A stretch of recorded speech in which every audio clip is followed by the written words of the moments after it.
Children are living in poverty by no choice of their own. That seems unfair to me, and it seems like something that we should strive as a community to fix. For many students, daily tasks are made more difficult or nearly impossible due to hunger, poverty, or even homelessness. So to really have a vibrant community, one in which you're going to be proud of, you got to lower the poverty rate. There's just no doubt about that. Looked at a map on Nationally, vacation. more than 20% of school-aged children experience poverty in the most recent year for which data is available. In Cincinnati, Ohio, according to the U.S. Census Bureau, that number is more than twice as high. It's a shame that we live in a city where we have per capita the largest number of Fortune 500 companies in the country, and yet we have kids who go to bed hungry. That's sad. For a city of Cincinnati and all the greatness we have, to have that kind of poverty, that's sad. That's not for the city to be proud of. So we are the students. Angela Walker is a school caseworker for Project Connect, an agency established within the Cincinnati public school system to specifically address the needs of students that are experiencing homelessness. Is families doubled up, living together, sharing housing due to economic hardship, eviction, floods, fires, any reason that the family is not able to have their own housing. According to Ms. Walker, children experiencing homelessness can sometimes change schools 7 to 8 times per year and may fall 2 to 3 years behind their peers in learning.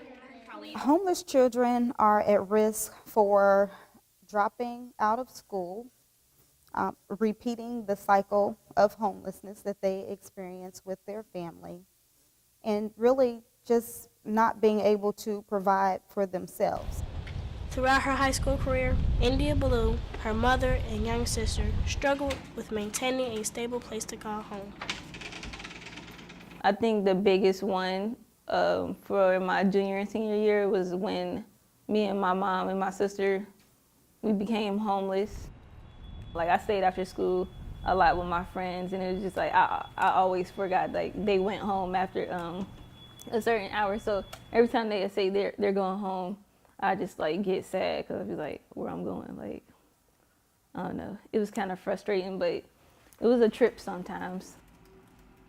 And I love movies and people, like the stories they tell in that. I wanted my story to be something like powerful.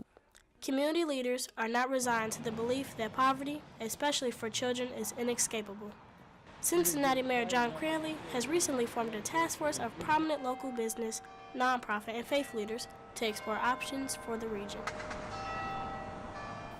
And the idea is to look at the best practices around the country to combat poverty, specific recommendations, and then to try to implement those recommendations once they've been researched and put forth.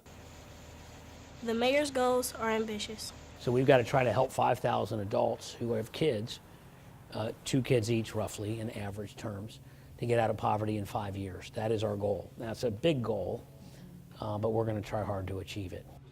Despite the daunting task ahead, the community is committed to making the city a better place. So I think community-based solutions is vital. It won't work unless it's a community-based solution. We believe that we have to build a more just, peaceful city, and that by providing greater opportunity and making sure that kids have an equal chance in life, that we live up to our highest moral ideals, which we also believe are the American ideals. Poverty and homelessness are not the definition of who a person is or who they might become. But for many, poverty can easily become a multi-generational trap. For those lucky enough to have a support system, whether from their school or from their larger community, there was hope that poverty is only temporary. I've gone through this city asking that if I had an army of 1,000 hearts, not 1,000 blacks, not 1,000 whites, not 1,000 Hispanics, not 1,000 Asians, but I had 1,000 hearts, people who care, I could change this city, school by school or neighborhood by neighborhood.